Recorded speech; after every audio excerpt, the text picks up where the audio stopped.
اسلام دنیا کا دوسرا سب سے بڑا مذہب ہے جس کے پیروکار 1.9 بلین ہیں۔ جو لوگ اسلام کی پیروی کرتے ہیں وہ مسلمان کہلاتے ہیں۔ اسلام میں آخری نبی محمد صلی اللہ علیہ وآلہ وسلم کو ایک سچے خدا اللہ کے نبی کے طور پر تعظیم کیا جاتا ہے۔ اسلام کے اندر 70 سے زیادہ مختلف ذیلی فرقے ہیں جن میں سب سے بڑے سنی مسلمان اور شیعہ مسلمان ہیں۔ سنی مسلمان اسلام کی سب سے بڑی شاخ ہے۔ سنی مسلمان یا سنی پہلے 4 خلفاء کو محمد صلی اللہ علیہ وآلہ وسلم کے صحیح جانشین مانتے ہیں۔ رسول اللہ کے بعد پہلے 4 خلفاء اسلام کے پہلے 4 رہنما تھے۔ ان میں سے ہر ایک نے محمد صلی اللہ علیہ وآلہ وسلم سے براہ راست سیکھا اور ان کی بہت قریب سے خدمت کی۔ مزید برآں سنی مسلمانوں کا ماننا ہے کہ سیاسی طور پر منظم اکائی یا حکومت جسے محمد صلی اللہ علیہ وآلہ وسلم نے مدینہ میں قائم کیا تھا، روحانی کے برعکس ایک زمینی تسلط ہے۔ اس وجہ سے وہ اسلام کی قیادت کو حکم الہی کی بجائے مسلم دنیا کی سیاست سے طے شدہ سمجھتے ہیں۔ اس کا مطلب یہ ہے کہ سنی مسلمانوں نے مکہ کے ممتاز خاندانوں کو رہنما تسلیم کیا ہے اور وقت کے ساتھ مختلف قسم کے خلفاء کو قبول کیا ہے۔ سنی اسلام حدیث کی 6 کتابوں کو تسلیم کرتا ہے جنہیں 9ویں صدی عیسوی میں 6 سنی مسلم علماء نے مرتب کیا تھا۔ حدیث کی 6 کتابیں یہ ہیں: صحیح بخاری، صحیح مسلم، سنن ابو داؤد، سنن ترمذی، سنن نسائی، سنن ابن ماجہ۔ مزید برآں سنی مسلمان اسلام کے 4 مکاتب کو آرتھوڈوکس کو مانتے ہیں: حنفی، مالکی، شافعی، حنبلی۔ دوسری طرف شیعہ اسلام کی ایک چھوٹی شاخ ہے۔ کوئی شخص جو شیعہ اسلام کا مشاہدہ کرتا ہے یا اس کی پیروی کرتا ہے اسے شیعہ کہا جاتا ہے۔ شیعہ مسلمانوں کا خیال ہے کہ پہلے 4 خلیفہ محمد صلی اللہ علیہ وآلہ وسلم کے صحیح جانشین نہیں ہیں، اس کی بجائے وہ یہ مقام محمد کے داماد علی ابن ابی طالب اور ان کی اولاد کو دیتے ہیں۔ شیعہ مسلمانوں کا عقیدہ ہے کہ علی کی اولاد میں سے کچھ کمیونٹی پر خصوصی روحانی اور سیاسی اختیار رکھتے ہیں اور خدا کی طرف سے دی گئی خصلتوں کی ایک حد کے مالک ہیں۔ شیعہ اسلام کی بہت سی ذیلی قسمیں ہیں لیکن 2 اہم اثنا عشری اور اسماعیلی ہیں۔ اثنا عشری شیعہ اسلام میں سب سے بڑا اور سب سے زیادہ با اثر گروہ ہے۔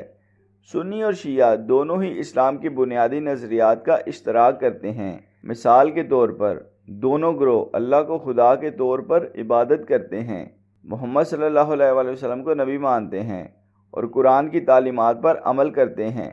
تاہم سنی اور شیعہ مسلمانوں کے درمیان اب بھی بہت سے اختلافات موجود ہیں۔ اصل میں دونوں فرقے متحد تھے لیکن 632 عیسوی میں پیغمبر اسلام کی وفات کے بعد سنی اور شیعہ مسلمان الگ ہو گئے۔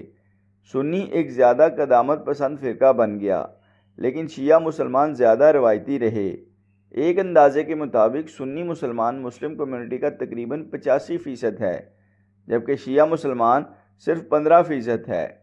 اس تناظر میں دیکھا جائے تو تقریباً 1.6 بلین سنی مسلمان ہیں اور صرف 200 ملین شیعہ مسلمان ہیں۔ مزید برآں شیعہ مسلمان عموماً مشرق وسطیٰ میں مرکوز ہیں جبکہ سنی مسلمان مغربی افریقہ سے انڈونیشیا تک زیادہ پھیلے ہوئے ہیں۔ سنی اور شیعہ مسلمانوں کے درمیان کسی بھی دوسرے اختلافات سے بڑھ کر محمد صلی اللہ علیہ وآلہ وسلم کے بعد کون ہونا چاہیے تھا، اس بارے میں ان کے مختلف نظریات ان کی تقسیم کی بنیادی وجہ ہیں۔ جیسا کہ ذکر کیا گیا ہے، سنی مسلمانوں کا خیال ہے کہ پہلے 4 خلفاء کو محمد صلی اللہ علیہ وآلہ وسلم کا جانشین ہونا چاہیے تھا، لیکن شیعہ مسلمانوں کا خیال ہے اسے محمد صلی اللہ علیہ وآلہ وسلم کے خون میں سے ہونا چاہیے۔ سنی مسلمان حکومت کو اپنی رائے دینے کی اجازت دیتے ہیں کہ کس کو رہنما مقرر کیا جائے۔ متبادل کے طور پر شیعہ مسلمانوں کو اپنے تنظیمی ڈھانچے پر مکمل کنٹرول حاصل ہے۔ سنی اسلام اور شیعہ اسلام دونوں کا عقیدہ ہے کہ آخرت کی زندگی ہے۔ دونوں فرقے بھی اپنے اس عقیدے میں متحد ہیں کہ جنت اور دوزخ ہے۔ سنی اور شیعوں کے درمیان فرق یہ ہے کہ آپ جنت یا جہنم میں کیسے جائیں گے۔ سنی مسلمان یہ عقیدہ رکھتے ہیں کہ انہیں اللہ اور اس کے انبیاء پر ایمان لانا چاہیے، قرآن میں پیش کیے گئے اعمال صالحہ پر یقین رکھنا چاہیے اور جنت میں داخل ہونے کا موقع حاصل کرنے کے لیے محمد صلی اللہ علیہ وآلہ وسلم کو آخری نبی تسلیم کرنا چاہیے۔ تاہم وہ ان تمام چیزوں پر عمل بھی کرتے ہیں، تب بھی انہیں یقین ہے کہ وہ اللہ کے فیصلے کے رحم و کرم پر ہیں۔ دوسری طرف شیعہ مسلمانوں کا عقیدہ ہے کہ اگر محمد صلی اللہ علیہ وآلہ وسلم اور 12 اماموں کی پیروی کریں تو ان کے جنت میں داخل ہونے کی ضمانت ہے۔ سنی اور شیعہ دونوں ہی مسلمان دن میں 5 نمازیں پڑھنے پر یقین رکھتے ہیں، لیکن اس کے علاوہ ان کا نماز پڑھنے کا طریقہ بہت مختلف ہے۔ مثال کے طور پر سنی مسلمان 5 نمازوں میں سے ہر ایک کو الگ الگ پڑھتے ہیں تاکہ وہ دن میں 5 وقت کی نماز پڑھ رہے ہوں۔ تاہم شیعہ مسلمان نماز کی 3 نشستوں میں 5 نمازیں ادا کرتے ہیں۔ مزید برآں سنی اپنے سینے پر بازو باندھ کر نماز پڑھتے ہیں، جبکہ شیعہ اپنے بازو کو اپنے پہلو میں رکھ کر دعا کرتے ہیں۔ سنی مسلمان خود کو زنجیر مارنے کے عمل سے متفق نہیں ہیں، خاص طور پر مذہبی نظم و ضبط کی ایک شکل کے طور پر۔ سنی اسلام میں خود کو جھنجھوڑنا گناہ سمجھا جاتا ہے۔ دوسری طرف شیعہ مسلمان حسین کی شہادت کی تعظیم اور یاد منانے کے طریقے کے طور پر خود کو ضرب لگانے کی سرگرمی سے مشق کرتے ہیں۔ عارضی شادی اسلام میں ایک قدیم رسم ہے جو عام طور پر اس وقت ہوتی تھی جب ایک مرد کو اپنی بیوی کو چھوڑ کر دور سفر کرنا پڑتا تھا۔ یہ بنیادی طور پر ایک مرد اور عورت کو شوہر اور بیوی کے طور پر متحد کرتا ہے، لیکن صرف ایک محسوس وقت کے لیے۔ شیعہ اسلام میں اس عمل کا اب بھی احترام کیا جاتا ہے، جبکہ سنی اسلام اسے زنا سمجھتا ہے۔